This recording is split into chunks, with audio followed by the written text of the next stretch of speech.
Apps here from Digital. Welcome to our Fantasy Gaming League results show. Just a quick pre-note for me. This is going to be me, Paper, and Hall going through the main event, which is the team game that takes place every year. The individual results are not in yet. They should be in the next 7 days or so, but that will be published on our social media channels at a bare minimum. So on Twitter, you'll see who won that, and you'll see all the final scores and all that good stuff. You can go on our website, and there's something that's constantly updated on there, dimpdigital.com. So there's a fantasy gaming league that you can check out yourself. But we're just waiting for the scores to settle down and for the final bits and pieces to roll in, and then the winner will be announced. So at a minimum, check the Twitter account and you'll see who's won that. And if we get time, we may do a special sort of celebratory podcast with the winner. Don't think we can long it out for sort of half hour or 20 minutes even chatting through, so it might not be worth doing, but check our social media. If not, wait till next year and you'll be in for a nice surprise when you see who is going to go up against the winner of this year's Fantasy Gaming League. Anyway, that's enough from me. I'll let the lads speak for themselves, and I'll see you on the other side. Hello, Apps here from Digital. Welcome to the 2019 Fantasy Gaming League results show. I'm here to reveal the winners and losers of this year's Fantasy Gaming League. I'm joined by the two captains themselves. We've got the old regular Joshua Hall and Mr. Paper. Hello. That's Paper. Hall didn't get a chance to. Hall always goes second. I tried to. I heard him, and he waited too long. Always goes second, mate. Always goes second. Hall always goes second, so that's that. But we're here to talk through the results and also to talk through perhaps some of the substitutions that took place, because the last time we did this was in January this year, which is scary, considering the year's gone now. And we're here to run through the results, see who's going to be carrying on next year and who will be limping with their tail between their legs, because you both talked a good game this year. Hall, you had the old three-peat going on, you wanted the hat-trick, and Paper, you were destined to try and upset and ruin that particular title from coming in for a third time. I don't think there's any point in trying to keep the audience on tenterhooks as to who won, is there? We may as well just get out of the way with. I will allow the winner to announce who won, just as a little treat for them, and they can, in their own words, gloat a little bit before we get into business.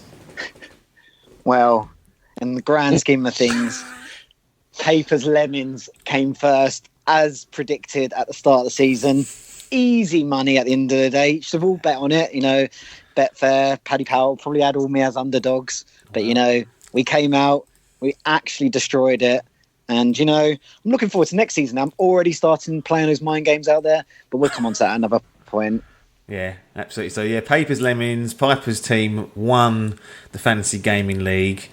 And in all honesty, despite the transfers, it ended up... Well, it didn't actually come down to a game being missed for Team Amoeba and Hall, but that certainly contributed to the final nail in the coffin. Hall, just a couple of words from you on how you thought the performance was and whether it was the disaster that people are all thinking. All the Hall fans are devastated, all two of them. Yeah, didn't give James an awful lot of credit. Still don't, if I'm totally honest. But he's to be fair, the result this year is absolutely phenomenal. He's had an unbelievable set of games this year, and we were saying beforehand, like the average that you've had across your 10 games is frankly unheard of. You would have won the last 3 years quite comfortably with it. So absolutely tip my cap to you, sir. You have done incredibly well with you and your team.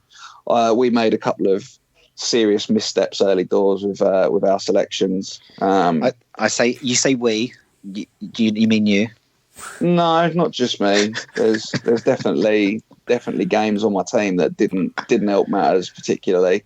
Name and shame. Oh, I mean, we'll get to that, I'm sure. But don't get me wrong. Like I say, I don't think it would have mattered hugely anyway. James has done unbelievably well this year. So absolutely magnanimous in defeat. Fair play, Paper. Worthy winner this year. Worthy winner. Can I officially now be taken serious in this game? Because all the years I still keep getting overridden. Came second in my first year, first in my second year, then won the team game in my third year. I'm just unstoppable. Yeah, but the thing is, Liverpool won the Champions League last year, and that was a fluke. So there's always chance of flukes happening. So unless you do it double back to back. What you need to understand is that when whoever you come up against in the single event is announced, when you realise 90% of this is just about talking absolute smack to the other person.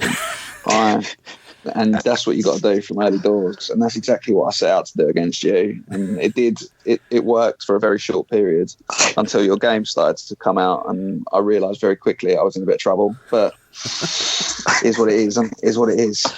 Let's run through the games that we had, because this year we had a much more open substitution window. What did I give you guys? Is it 3 substitution windows, like every quarter, basically? Yeah, I can't remember. Anything to make it harder for me, essentially. Well, it wasn't that. It was just even if we had no transfers, I still would have won. Yeah, probably, because I'm just looking at some of the transfers out. There's a couple of no-shows on either side. In fact, 3 of your games, Hall, would have been blown, and Paper would have lost potentially 1. But we'll get all into that. But the transfers were there to try and make it as close as possible and give people a chance to pivot when you get a cock up your arse and a delay. That still didn't help in some cases, because even the most watertight games that I assumed would come in got delayed post a window closing, which was unheard of, and we will get onto that. But Paper, you got the first team pick, if I remember correctly. And you went straight for Adkins to get him on your team, and that ruffled Hall's feathers a bit, because he's been an ally of Hall for the last 2 years and has done seemingly pretty well. And that particular manoeuvre gave Hall the chance to pick the first game. And this, to be honest, got you off to a bad start, Hall. Anthem.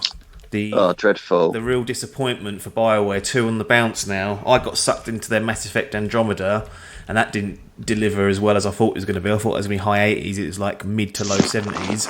Anthem comes out and sits on fucking 61. I don't think anyone could have really expected to be that poor.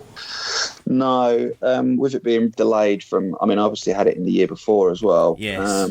And with the delay, I thought, at least they haven't done what they did with Andromeda, because the problem with Andromeda was they rushed it out, and there was a lot of things that needed to be patched very, very quickly. And that by that point, it was too late. The reviews had been out and the damage was done. Yeah. And I was hoping that with the delay, they'd learn from that. But evidently, it got absolutely slated. It really got absolutely slated. I was gutted, because it looked great and I was really looking forward to playing it. And then the reviews came out and I never bothered, because, what would you, based off of them? Well, Adkins but he likes to put himself through hell sometimes. It's $4.99 now to buy. It is. It's £4.99, yeah. It's fucking insane, isn't it? For a game that was... I thought that was going to be the biggest release of the year. Well, they were talking about it being the next Destiny. Yeah. But with Iron Man, it was actually a cool concept, but ended up... I was all in. I really, really was looking forward to it. And then, like I say, what a spectacular level of flop that was. Yeah, and it was early on in the year. So it wasn't as though you'd been strung along. It was an early release. Set me up on the wrong foot early. Yeah, did not help. Did not help matters. No, because then you had Paper come in, and you've got Kingdom Hearts 3, which we knew was always going to do well. Yeah, and that was out early in the year, so already he was on the back foot. And Paper, Kingdom Hearts 3 didn't let you down. It came in with an 85, higher or lower than you expected. Probably a tiny bit higher. I was thinking probably low 80s, maybe the high 70s. But that's your first pick. You was hoping for a high 70s. Questionable. What ambition is this? I know you've won it and everything, but I need to understand this logic. Safety. Like you pick games that are going to perform, and there's the fan base there, and it's just sometimes it's like Nintendo games. They've got the fan base that even if it's a CAC game, you're still going to score relatively well. But if they do well on that game, they'll score amazingly higher. And there's other games that we got further down, in the picks later on, where you think, well, that probably should have scored a bit more, but it's still got a really high score because the fanfare behind it. And Kingdom Hearts is just one of those games that has that fanfare behind them every time they come out. In the original podcast where we recorded this, you, and I can borderline quote you for it. I'm glad you listened to it, Hall, because I did. Gamble.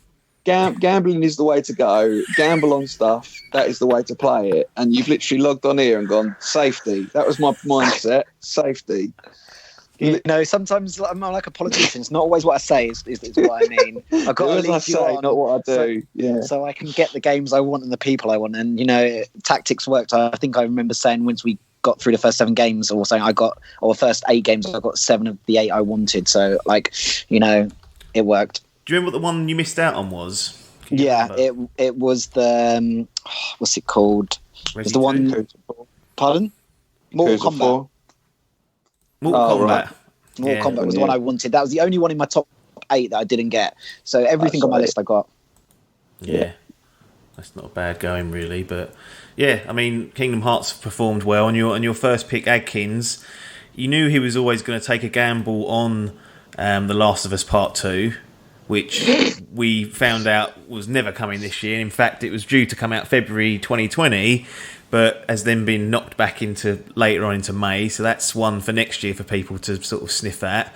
But between yourselves, you come up with the replacement of Death Stranding, which is a more later on release in the year.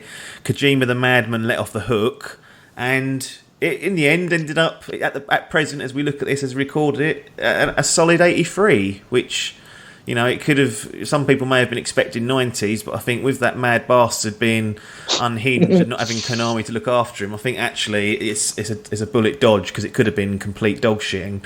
And Hall, you've commented on how poor you think it looks. I was shocked that it's reviewed as well as it has. I really thought it was going. I mean, I was talking to you about it, and I was, when it got subbed in, it was one of those ones that, like you say, it's such a gamble. Like literally, it was one end of the spectrum or the other. You let Kojima off the fucking leash, and he's basically created, as Biff put it, Postman Simulator. Yeah. Like it is crazy. The game itself looks absolutely bizarre. It's not sickeningly addictive. Yeah, I can imagine. I mean, I'm not going to play it, but I can imagine I can see why people probably are drawn to it. But never thought it'd be banging in the likes of an 83. I really thought it would.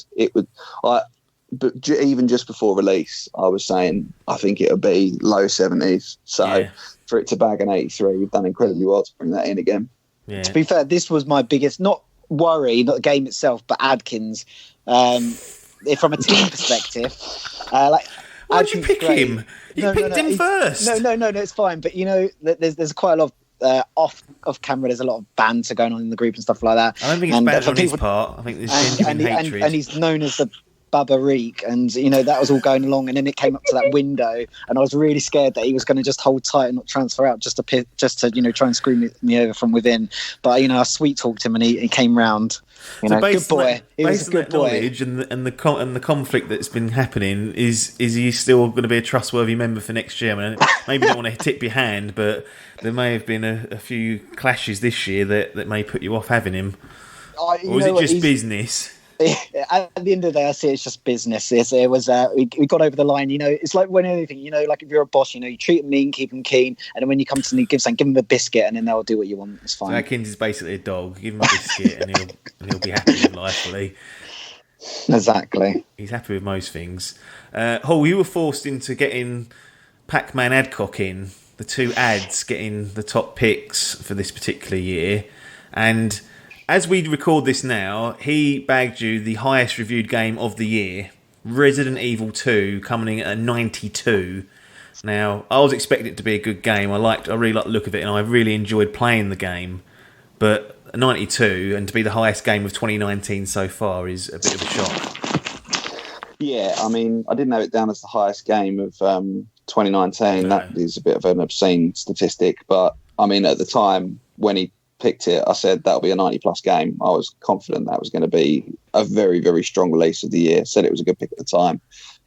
So yeah. I mean, you can't argue with that, can you? No, it was amazing, that game. It was the only game I look at, like, just generally for the whole year, and all the games I missed, I feel like I dropped the ball on that one, because I just didn't think about it come the start of the year. It wasn't even on my top 20 list. No. So it was such a good pick, to be honest, for your first pick to get. And like, even when he picked it, I was thinking whatever, but when the scores came out, crikey, that was good. Yeah. But what is interesting is that looking at the stats, that the games this year didn't perform as well as they did last year. So we only had 3 games of the top in 90 plus this year so far, and whereas last year I think we had like a good 7 or 8. Yeah, that's crazy. It's definitely a lower ceiling this year. I think there's been more in and around the 80 the mid to high 80 mark. Yeah. The thing is, I'll run down some of the games that were missed off, and some of them are just ludicrous that you'd never get. Like you can't. I haven't even heard of some of these, and I think how they get in on these lists as top dogs, but. We'll get to some of the ones that were missed, and you would be like, "What the fuck is that?" And I'll go, "I don't even know." So there's with the way that Open Critic works and the aggregation, sometimes it's about finding a little niche game that only the fans enjoy, and they can yield results. That wasn't the case with Resident Evil 2. I think nearly every outlet reviewed that, and it scored very well. When you first started talking about you'd missed it, Paper, I thought you meant you wanted to play it, and I was like, Jesus, I didn't think you liked survival horror. Too scary for me. Correct. No way. Absolutely not good enough, is it? So Dave is your second pick, Paper. Yeah. Good old he's got a good brain or a good mind, I think you described him as. I think I said he starts off well, but then he dilutes as he goes through the list. So he puts a couple of he's very good at at the start picking his first couple of games, and he just sort of just goes off and just just doesn't work anymore. You said he's got a good brain on him, I think was exactly what you said about him, to be fair. Well, exactly, it proved right.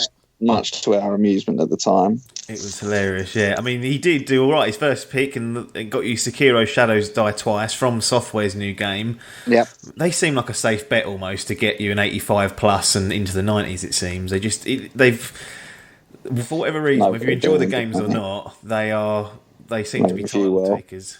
Yeah. I remember Hall being absolutely gutted when that got pulled into our team at the time. I think it was on my top 3 games. I'm pretty sure it was pretty high up Hall's list. So it was one of those games was all fine over, and I'm just glad it sort of fell onto my team. So thanks to Dave for that. Yeah, he's done a good job. Hall, your comparison was Chappers in the second part of the draw, and he got you Days Gone, which Sony exclusive. They've done historically pretty well. 80s, 90s, God of War last year, one of the highest rated games of the year. But Days Gone falls at a 71, which has to be a bit of a disappointment to have that as third on your roster. Yeah, I mean, at the time I was a little bit worried that it was going to suffer because we'd been waiting for it for so long. And like I say, it was 2016 that it was initially announced at E3, and we were a little bit worried that it might suffer from the hype. But that said, I mean, don't get me wrong, 71's not end of the world stuff. Normally if you get that in at number 8, 9 or 10, you'd probably be quite happy with it. I still don't think it was the worst pick in the world, but yeah, obviously would have preferred something a little bit higher for that early on in the draft. It was a little bit disappointing. Yeah, well, historically 71 would have been a good score to get sort of later on, but with Paper setting an average of 84 or whatever it is, maybe those days are gone. Well, I mean, the thing is, that's how it should be, really. If we get three windows, you've got to be averaging that. Like I say, we've been flattered this year in that there's been a lot of games that have scored sort of mid to high 80s, which has obviously made it slightly... I mean, don't get me wrong, I say it's made it slightly easier. I've still managed to not fucking pick 10. Credit where credit's due, like I say, to Paper. But, to get a 71 is far from ideal. Yeah. Yeah, and I think the thing with Days Gone was, like you said, it had been in the works for a while. It had been delayed, but typically the Sony stuff has done well. This is probably the lowest exclusive they've put out since the PS4. Well, maybe not Killzone or something like that, but it's certainly not lived up to the likes of Uncharted or the likes of The Last of Us or the likes of God of War, for example. So I can see why it was in there as a pick, as a potential one, but wasn't to be for Days Gone. Biff gave it a 4 out of 10. I don't know what that means. I don't know if you should take anything that Biff says with any sort of credibility. Nothing can be trusted that comes out of that boy. He's a madman because he'll sit there and say, I couldn't finish Assassin's Creed because it's a long game. Like, Days Gone's a long game. And I'll say, what would you score like Assassin's Creed? And he might go 7 out of 10, 6 out of 10. And yet he's playing a 4 out of 10, 50 hours, finishing it. There's no logic there. No, there's really not. And he could be in the hot seat potentially next year, and this is what could be dealt with. A terrifying prospect. That is. What is a terrifying prospect for Logan is he finished second last year in the individual title, 3 points behind you, Paper. Yeah. It could have quite easily been him sitting here, probably losing, in all honesty. But he was in the last rung of picks. He was in the last 2. You had a choice between Biff and Logan, sorry. And I can only imagine you chose Logan just to fuck Biff over. Really, there was no strategy in there. I think he's just more coherent. If you want him to help you, he probably would. Whereas Biff, you might need to feed a couple more biscuits. So Krog will happily, listen and actually want to play the game properly. Whereas Biff would just pull in some real early door pieces of shit. So. Well, we'll get to Biff's picks. I think he's done all right this year for once. But Logan got you Metro Exodus. Yeah. Which, in hindsight, reasonably solid pick there. No complaints I don't think you can have. I can't complain about any of the games that finished on my roster. Not really, So, no. it's everyone's done a stellar job. And to be honest, Krog, I think, when I picked Krog, I picked him because I thought he's going to play it. He's going to play it safe, so he's going to get the FIFAs, the CODs, and stuff like that. So, they all sort of mid 70 games at sort of worse. And, if they have a really good part of the franchise, they get into the 80s. I thought, that's a sturdy, for last pick. But he smashed it with Exodus. So, he went he didn't stay in his little safe lane that he usually does. So, yeah, that was good. I was really happy with that. Yeah. Hull, you were left with the terrifying prospect of Biff on your team, I think for the first time, and you'd actively tried to avoid him for years, and it was forced upon you this time. There's no get-out clause. But, to be fair, in his pick, we won't be fair because it's Biff. He got your new Super Mario Bros. U Deluxe, I think it's called. It's a ridiculously long name. Scores an 80. Higher than Chappers, obviously lower than Adcock's, but importantly, what he will point towards is it's higher than Anthem, and you had the pick of the bunch of every game of the year, and he's absolutely did points off you. Absolutely did, fair play, but that was his number one pick. Let's not forget his number one pick. He was sixth in the pecking order. I still mean that was his number one game though, not his first game that was available. That was the first game on his list. No, he had Kingdom Hearts 3 to be fair to him, but yeah, that is an outrageous. Like I had Anthem, Resi 2, Kingdom Hearts 3 as my top. And so Shakiro were my four top games. He's gone for new Super Mario Brothers. Don't get me wrong, scored an 80. It's a Nintendo game, which means he gets a 5-point buff. So really, you're looking at a 75. You start minusing points for Nintendo games to make it fair. I just take can't. 5 off. I still now, even looking back, even though it scored 80 points, and do you know what? Like I say, fair play to Biff. If he wins the solo title, I absolutely tip my cap to him, unless he's got some genius brain that I just can't begin to comprehend. I don't think there's any worry about that. I mean, I wouldn't rush. He's put me through a heart attack because both his games I thought were going to be absolutely dreadful, and they've done all right. But I still somehow can't bring myself to back him. No, he can't really be trusted, to be quite honest. I mean, his top 4 games on his individual list are Kingdom Hearts 3, New Super Mario Bros. Deluxe U, Ace Combat 7 and Shenmue 3, which, if that ends up winning it all, there's some serious flaws in this game. Yeah, that should tell you everything there is that needs to be known about. Like, look at some of the games that have come out this year, and that's the top 4 that he could muster up. Poor bastard, he'll never get the credit that he deserves, but he deserves the abuse equally, so that is unfortunately what happens. We go back to you, Paper, and we go back to Adkins. Solid pick in the Division 2, 83. There's a lot of people coming out saying, they're disappointed with Division 3, but that seems about right to me, 83. I don't think I was expecting any higher or lower. I was a little bit worried because it's sometimes People when you get sick of it. franchises, if the second one doesn't, the second one comes out and they haven't done enough improvements, it can really sort of, get kicked in the teeth a bit. But 83, that's a solid score for a franchise game. So like it's when you do franchise sort of games, you're expecting, especially franchises that come out quite quickly after each other, you're expecting you're probably expecting more the high 70s rather than hitting the 80s. So an 83 was decent for that. So another good pick. Paul, we go back to yours. We've got Adcock. You actually had to enforce a substitution here because originally you had Bayonetta 3. Which I think you mentioned is not coming out in a month of Sundays this year, despite you saying it'll score well if it does come out. I was being very, very polite on the evening, but I mean, that was never coming out. So that was almost an immediate 5-point penalty that you had to heard nothing of it, and he did. we still don't know what's going on with that. So still haven't heard anything. Not something I'd be willing to put down on any teams next year if it was me, but we'll see if it appears. The replacement you got in was Gears 5, which, in all honesty, when I saw that, I thought, that could be a bit of a banana skin. I wasn't anticipating that good of reception. Are you fucking eating Skittles or something, Paper? Like, seriously? No, sorry, why? Is it just me that can hear a horrific crack? Oh no, I can hear the horrific racket as well. What are you possibly doing to be causing that amount of noise? I didn't think I was doing anything. Sorry, carry on. Probably my headphones were rustling. Yeah, it probably is. Doesn't matter. Yeah. What were we talking about? Gears 5. I think that 5, that overperformed. Well, I thought it wasn't going to be all that, to be honest. And 85 or 84 now, sorry, is a pretty strong. Yeah, can't really moan at that. To be fair, can you? It was bit of a discussion as to what we were going to bring in place of all of our subs, really. Yeah. And I say we. What I mean is me, Chappers, and Adcock. Yeah.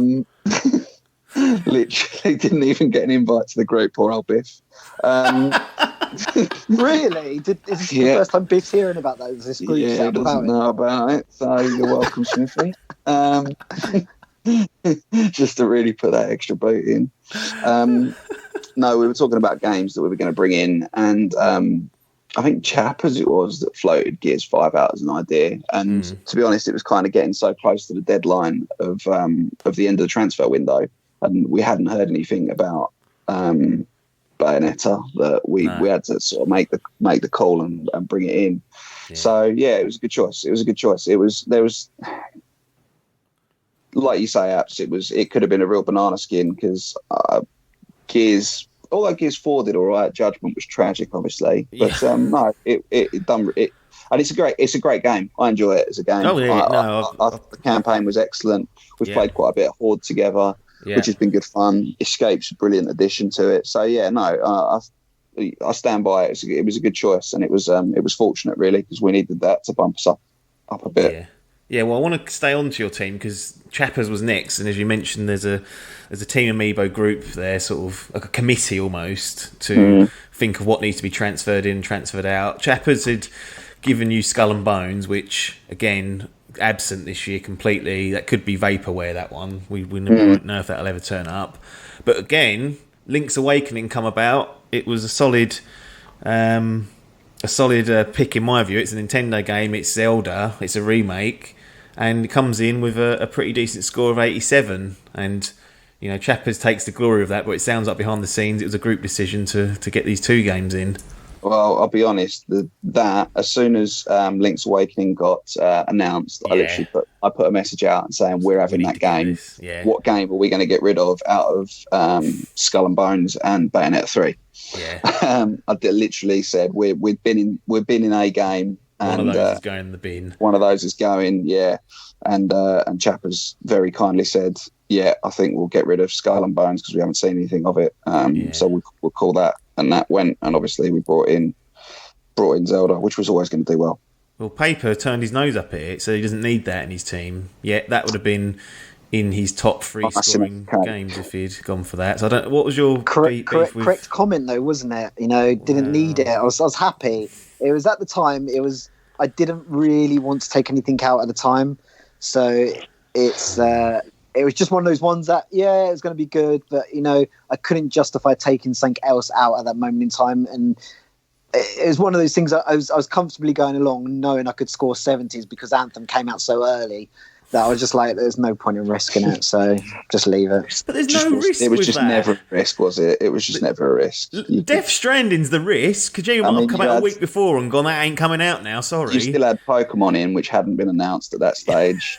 You had the Outer Worlds, which we still didn't really know anything about. No, don't get me wrong, worked out excellently, but I knew what I was doing. I mean, to say why that I am the king now. To say that it was a risk, I am the captain, as they say in the film. I am the captain. What film's that?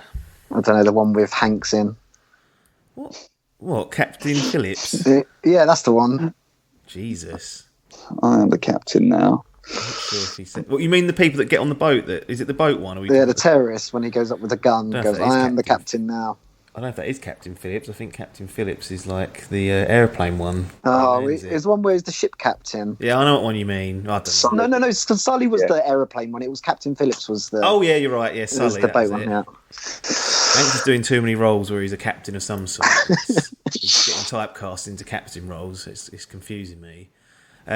Paper, we got Sir Dave, and his pick was Yakuza 4 originally. He seems to have an affinity with Yakuza games because typically they score well. But you chop that in and got Devil May Cry 5, which turns out to get a very decent score of 88. Was Yakuza 4 always on the chopping block as soon as you saw it on there? Or did you think you'd missed out on Devil May Cry and wanted to try and correct that mistake? To be fair, I didn't really know. I just let Dave do it. You let him autonomously just pick that? Dave just sort of came to me and went, He's got a good brain, hasn't he? He's got a good brain, hasn't he? He's trustworthy. I can rely on him for a bag of cookies. So, he came to me and went, I want to sub this one in. And I had a quick look, say, yeah, it looks like the other one's not coming out. Go for it. I trust your brain. And the brain worked out. He's had a bit of time to think about it. So, yeah. You said he gets worse as the year goes on. I know Devil May Cry was pretty early in the year. It gets worse in the lists. So when he has to think of 20 plus games, by the time he gets bored by the end of it, but when he's got time to think about something, he's top banana. So if he comes to you with a substitution, it's just one. He's thought about that for probably a week, and it's going to be a solid sub rather than the 18th game on his list, which probably was Yakuza 4 or something silly. Exactly. He gets bored after the first sort of 5 picks, and that's why he's never been sort of top 2 on the individual game. So, but yeah, he's a top banana coming in the team game. Did he? No. Oh, he was a captain one year, wasn't he? I think he was. Didn't he just get automatically added as captain? Yeah, he did because that year, it basic. I don't know what happened. It was me against you. Yeah. Year 1, and then I thought Dave won was the individual. In it. Krog was poor though. Didn't Dave win the individual and then? No, we didn't. Dave just got installed basically because the first year we did the team thing, and I felt like Sir Dave needed a bit of an introduction to the audience, and he reluctantly agreed, and I think he's been terrified of winning it ever since. He doesn't really want anything. I don't even know if we'll get him back next year for the individual, but normally around the Christmas period you can twist his arm because he's feeling generous. But yeah, he was installed as the first one just on a random pick almost, and he got. For his own benefit, in hindsight, he got ousted by you, and you haven't given up the throne until now. The 2 losers, Logan and Biff, the 2 real lowly pieces of garbage in this roster pick. You've got Biff coming out. This is unbelievable, actually. Looking at the stats now, we've got Biff, who gave you Ace Combat 7, Skies Unknown. I nearly burst out laughing when I had to reveal to you that you got Ace Combat 7 on your team, and then Logan comes along and gets a new Pokemon game, and I thought, well, there's a risk, we don't know what it's going to be, but once it's announced it'll be good. Unbelievably, Ace Combat is on an 81 and Pokemon is on an 80, so somehow the laughing stock of Ace Combat 7 has produced an alright result haul. I mean, I don't think you're going to put it down to any sort of intelligence, more just luck. No, do you know what? You say I'm not going to put it down to any sort of intelligence, but I hope, for the love of God, that Smithy wins the individual title and gets to be a captain against Paper next year. And I hope Smithy absolutely smashes it out of the park, because clearly he knows something that the rest of us don't. He doesn't. He has been New Super Mario Brothers. I slated, and I still don't know how it was in his top 2 or whatever it was, but bagged an 80. Ace Combat was in his top 4, it was his 3rd game, wasn't it? Yeah. And scored an 81. I mean, I laughed at both of them, and yet they've both scored 80 plus. Fair play to him. They've done better than most games on my list. I can't support them, but I can't be critical of it because he's done well. He's not. Neither of them have had to get subbed out. No, and he's bagged 2 80 plus games. I mean, what can you say more about that? Maybe I should have listened to Biff more on the substitutes. Yeah. Well, arguably MVP. Well, you would have if you'd added him to the group. You didn't add him to the group, so right. How could you listen to him? Yeah, how could you blame him for that ridiculous? Because he would have been exactly. He would have been insufferable. He would have just gone, "Well, I've already bagged 160 points for your team. I'm not helping you," and I wouldn't have blamed him because that's what I would have done. So, like I say, fair play to Biff, MVP potentially, and like I say, could go on to win to really take the title. it will require a real stroke of bad luck for Logan and Chappers for Biff to win, but he's in with a shout because we're still in limbo as we record this. But I hope he does. I'm a Team Biff now. Cool. I never thought I'd hear that. You know, if he doesn't win, he'll still be third. He'll be last pick next year, and then he'll get the ump again. Paper, Logan got you Pokemon Sword and Shield. It ended up being. It was just called New Pokemon when we first announced it. You must have been rubbing your hands with this one, thinking that's an easy mid-80s. But well, it was on my comes list. out and hasn't really done as well as I thought, to be honest. It was on my list, and I did at the very bottom of my list, and it said Risk next to it. But I really wanted it because I thought if it comes out, it's going to bag 90 plus. So it was the risk that it might not come out. That's what the risk was, not the score. Yeah, exactly. The risk they might not. And then I thought when it got announced, I was like happy days. And then when the scores the problem was the scores didn't matter at this stage, but when the scores came out, like it was, to be fair, it's just disappointing. I was going to go out and buy a Switch to play Pokemon, and now I've just been put off.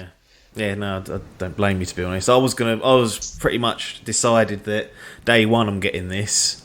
I was going to get the Shield version and really come out. I saw the reviews and I was like, well, if Pokemon, I mean, 80 is not a bad score, but I expected it to be higher. And if the Pokemon fans aren't happy, there's a chance that I'm not happy. What they just need to do is just sort it out and do the big third-person open world version of it. Do the Zelda version or the Breath of the Wild version of Pokemon.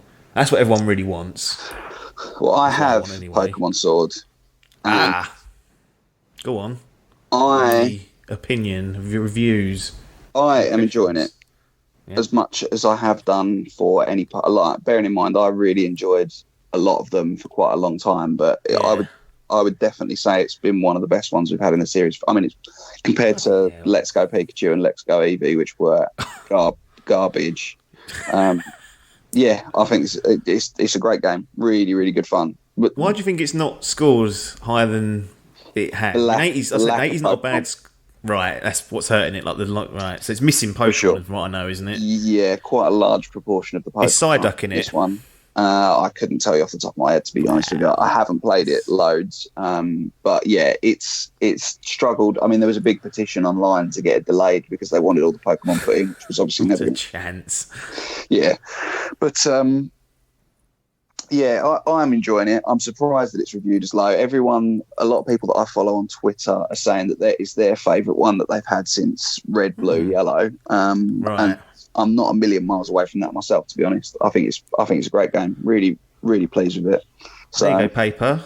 Little deal for Switch. I would recommend if you wanted to be it. I wouldn't let it put you off buying a Switch, to be honest. Plus, there's a lot of other good games that have come out on Switch recently that we didn't pick up in the draft either. He already had a Switch and packed it in for this PC Master Race that he don't use. Yeah, that's true. I it's tempted to, like, especially now they got the. So my view was I was going to buy the Lite. And I was going to buy the Pokemon version of the Lite. Absolutely not.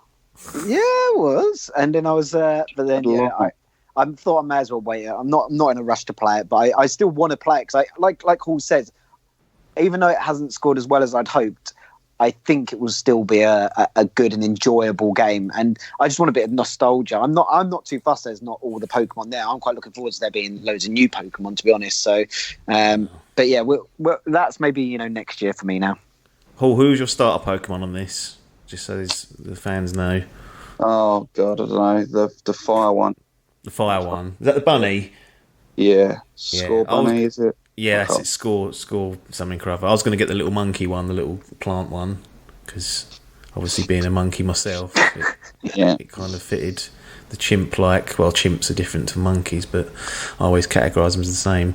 Paper, Fire Emblem Three Houses. Yeah. I must admit, I don't know what you was really thinking here, but it turns out being your second best game of the year, and it comes in at number 8 in the draft, which is a very high score of 89 at that stage. Do you expect 89 or? It was on my top 3 games, and so I was going to pick it. No, it's just that it's the only second chance. Yeah, no one else picked it, so it was one of those ones I went and did a bit of research on. So every year I go and sort of go over to Wikipedia, go through all the games, click them through, and then look at if they're part of a series, then look at how previously they've scored and stuff like that. And the franchise of this just seemed to score really well, and I thought it's one of those ones that's it's coming over, probably only have a handful of reviews, so it could score well. didn't expect it to score as well as it did and get the fanfare it did.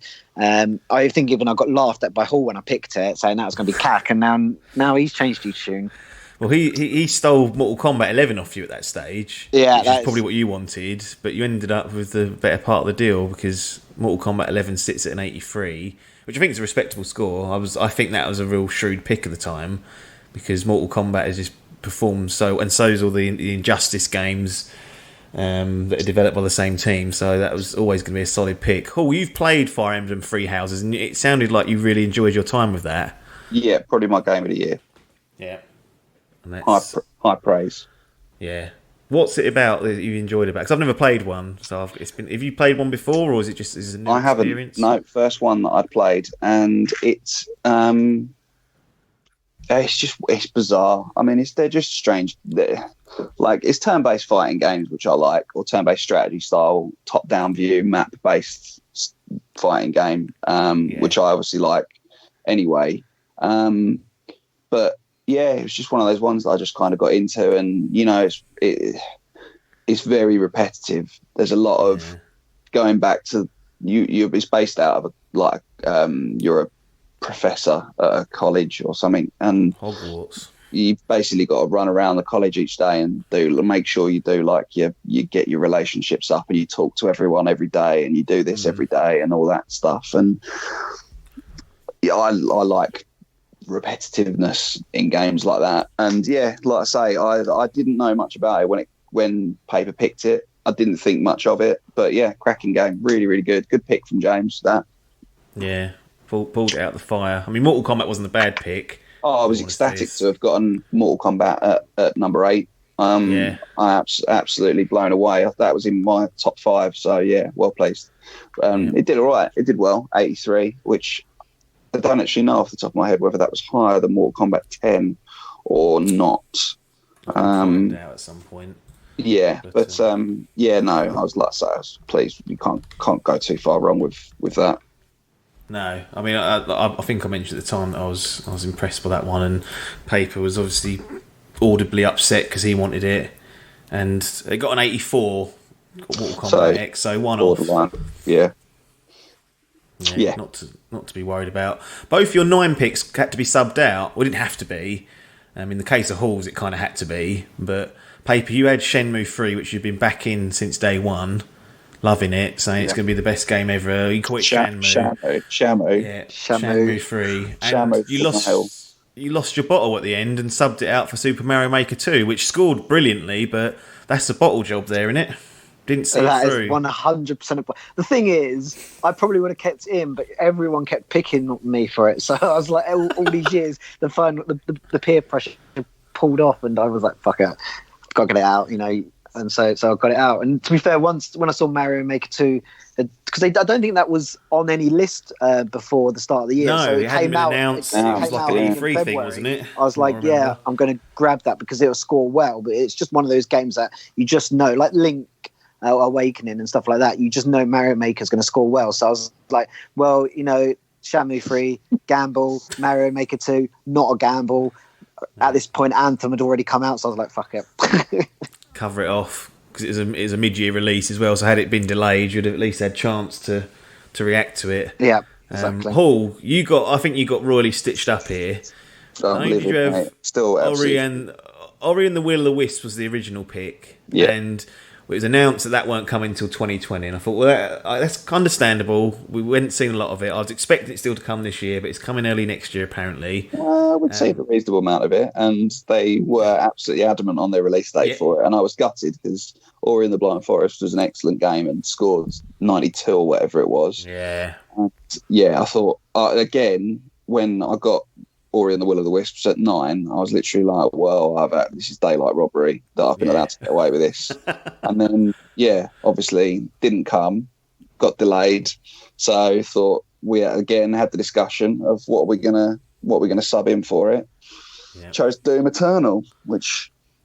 Because what Bethesda do is they announce their games at E3 and they come out later that year usually, and this was like their big title that was doing that. So I was like, okay, not only was the first Doom, or the reboot I should say, awesome, Doom Eternal was going to score well, and it's coming this year, and then we get news, after the transfer window shut, which I think was in September, the last one. Yeah. That it's in sometime in October. It's been delayed till next year, which was a right kick in the balls, and that was the nail in the coffin for this, because there was no way of fighting back with a 0.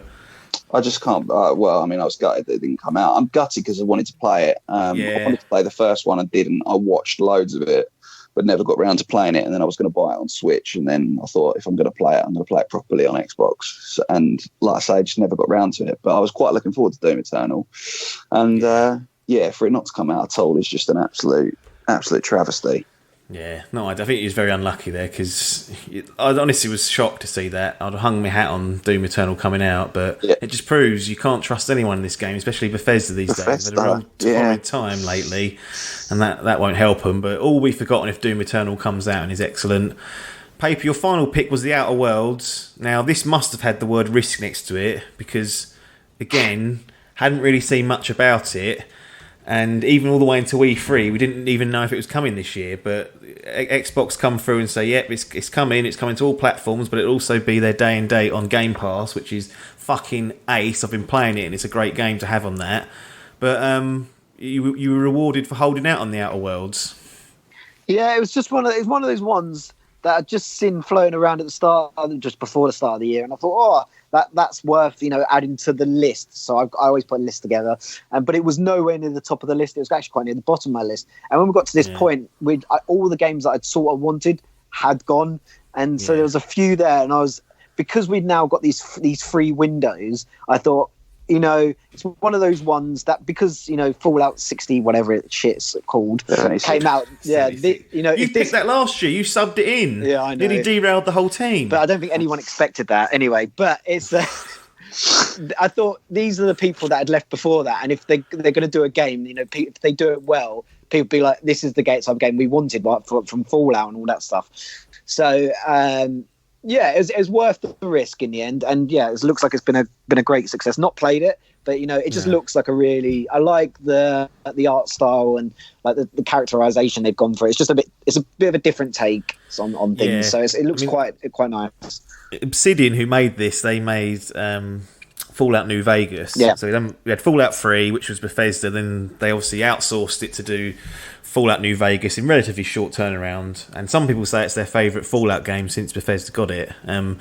But Obsidian themselves are renowned for having buggy games. Like the Fallout games. Like, they come out and they're a buggy mess. The Outer Worlds is stunningly, presented well. There is very, very few bugs in the way of the world in comparison to other games, and obviously their cousins at Fallout New Vegas. I was really surprised. I thought, to be honest, the one thing that's going to undo this game is going to be the performance and the bugs, but for whatever reason, they've got it nailed down with Outer Worlds, and if you've got Game Pass, give it a go. It's a great game, sort of like a mix between Fallout and Mass Effect. It's got that Mass Effect setting, like outer space, but that Fallout sort of gameplay. It's a bit more scaled back, so you haven't got to travel as far, like spending half hour walking across the map.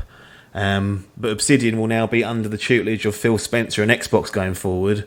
So it'd be interesting to see what they make next. But that's a great acquisition for Microsoft, and that's a real good platform for them to build off.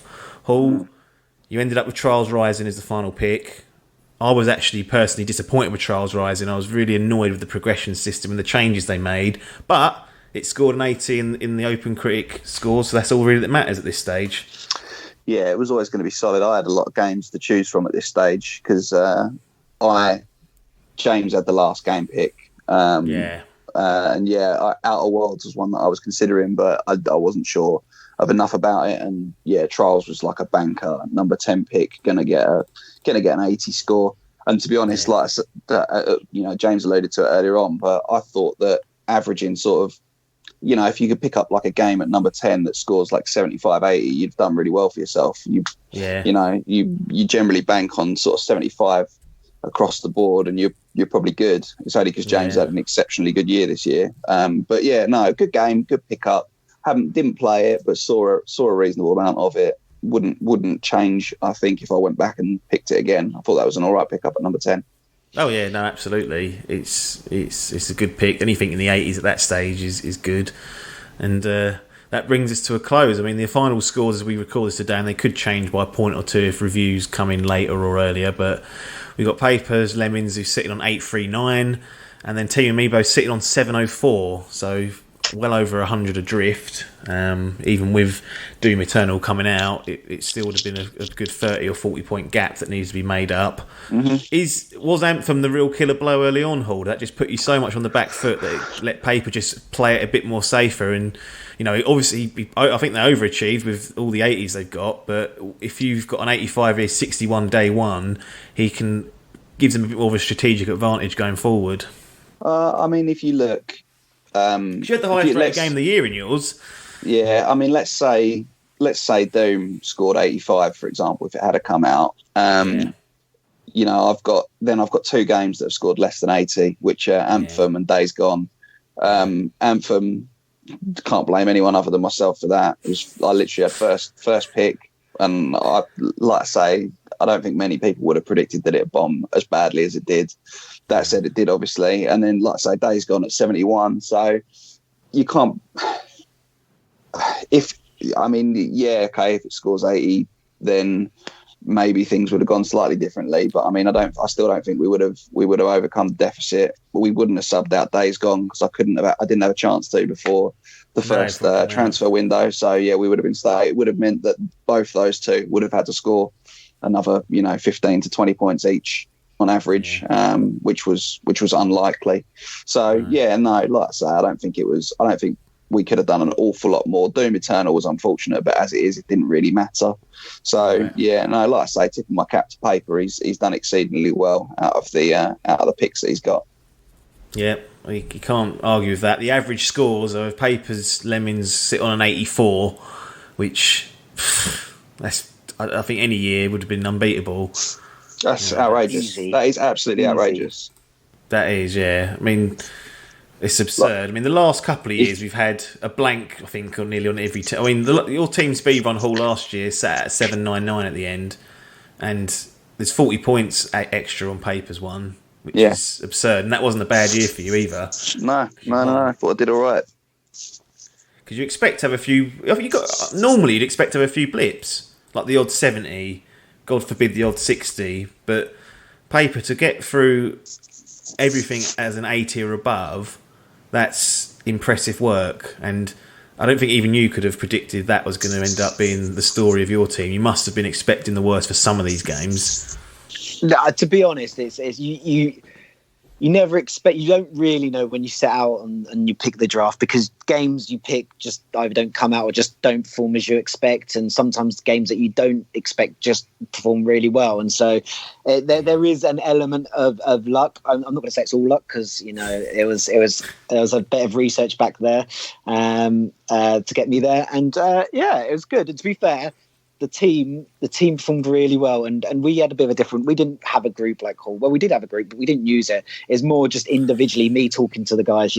Bit of that, man management. It's like that. I think that's what helped. Not leaving everyone in the group, bit of man management. But the Jurgen Klopp. Yeah, and league. But I didn't want Hall to walk away with without like a this is your life moment. So I went over and I spoke to Hall's team.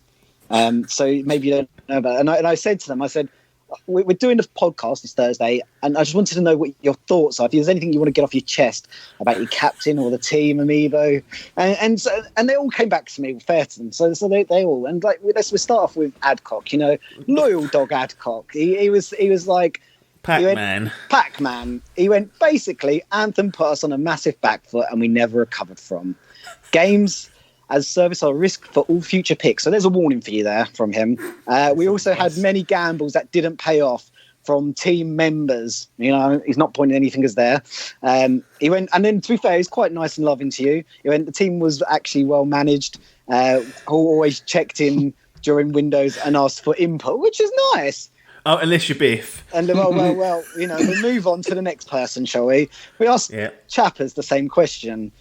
Loyal dog, I'm predicting. Yeah, is it? Oh, not at all. Chappers is absolutely not a loyal dog. He's first to twist the knife whenever it comes down to it. First opportunity he got, he was all over it. He's made no. You don't know what he said yet. Let's see what Chappers have to say. Let's see what Chappers has to say. He went, I think the problem from the beginning of the year is there's enough evidence for Hall's hubris. So his arrogance, he's calling you.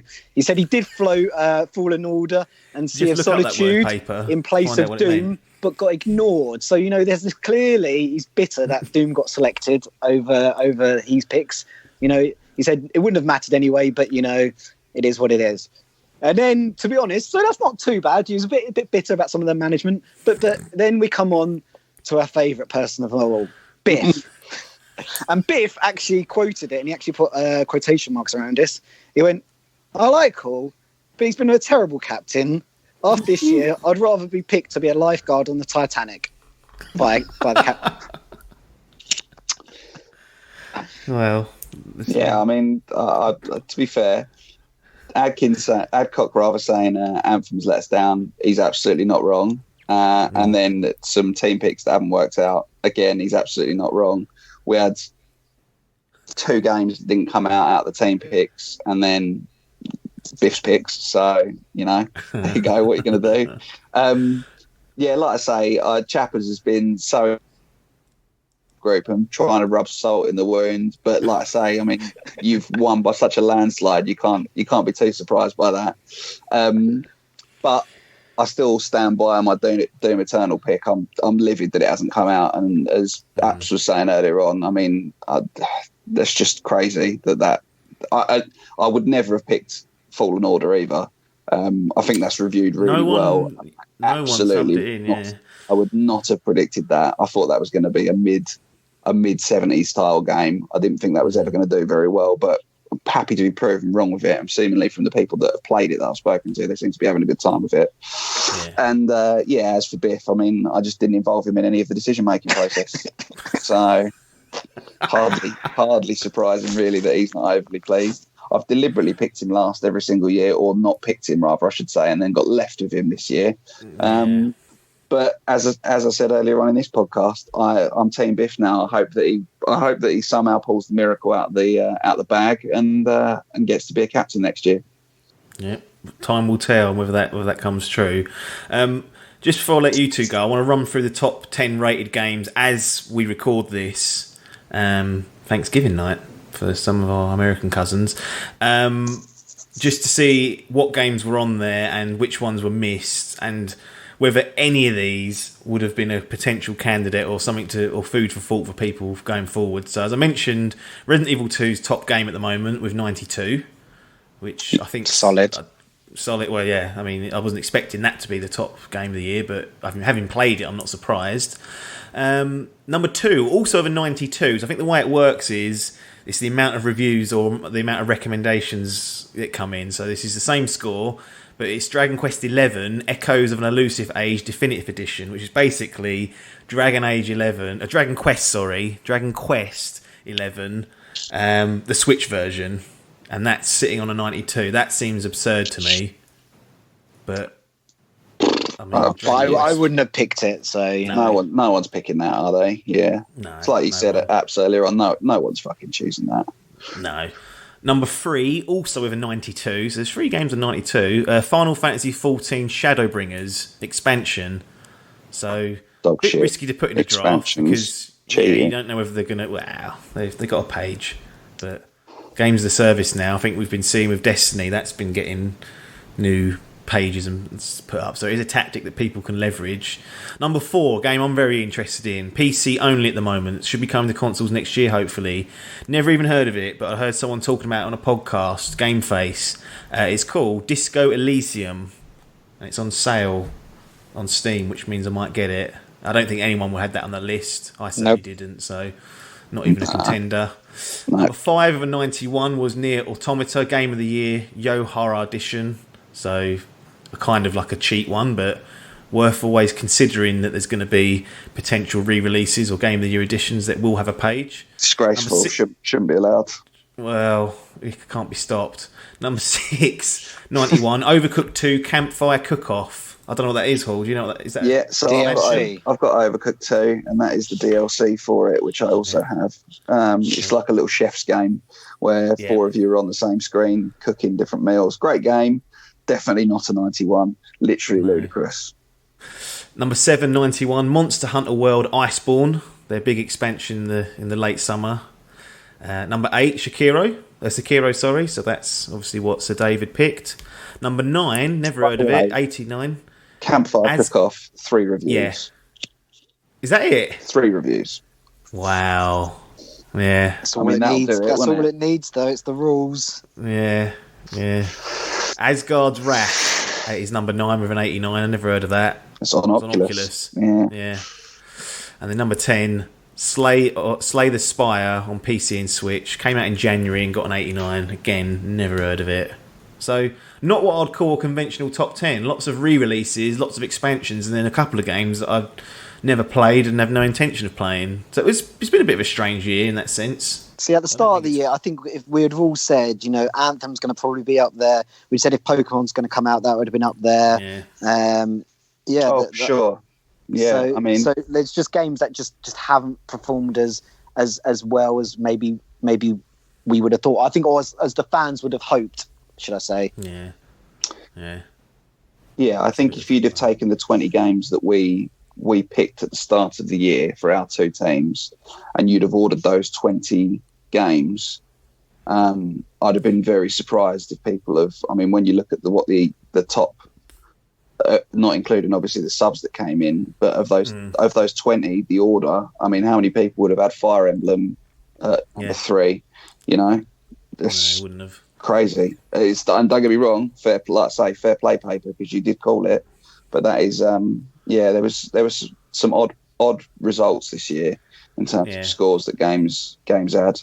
But people will say Resident Evil 2 is an odd result because it's a remake. Yeah, it's a ground up remake, and it's one of my games of the year. But is it the best game of the year? Well, I don't know. It's been a bit of a weird year. There's not been God of War. There's not been the Red Dead 2. There's not been Zelda's. Interesting because every year, it's like last year you had Red Dead, you had God of War, you had all these massive AAA titles that are just falling around you, and then this year there's just good games. But this year we've had Anthem, we've had Gears 5, we've had Borderlands 3, we've had Luigi's Mansion. They've just not performed as well Pokemon. No, but that's what I mean. I mean, these are the big. We've had Star Wars Fallen Order. These are big games, big name games. So they have. We still had the AAA titles. They've just mostly flopped or not scored as highly as the ones did last year. No. Yeah, agreed. Well, I'll let you gentlemen get off. Thanks for joining us on this wrap-up podcast. And commiserations, Hall, the hat-trick wasn't to be. Bad times. But Paper, I don't think anyone can take away from you what you've done this year. I mean, it's an absurdly high score to end up on. The average alone speaks for itself. So, tip of the cap from me, and I'm sure... worthy winner. Absolutely. Worthy. So... enjoy it. Have a little bit of the bubbly. The bubbly. A little bit of the bubbly. And we'll be back next year to see what more fun and games transpire thanks to the Fantasy Gaming Leagues. Cheers, gents. So there we go. Paper Pipes crowned Le Champion. Everyone else, thanks for your time and ta-da.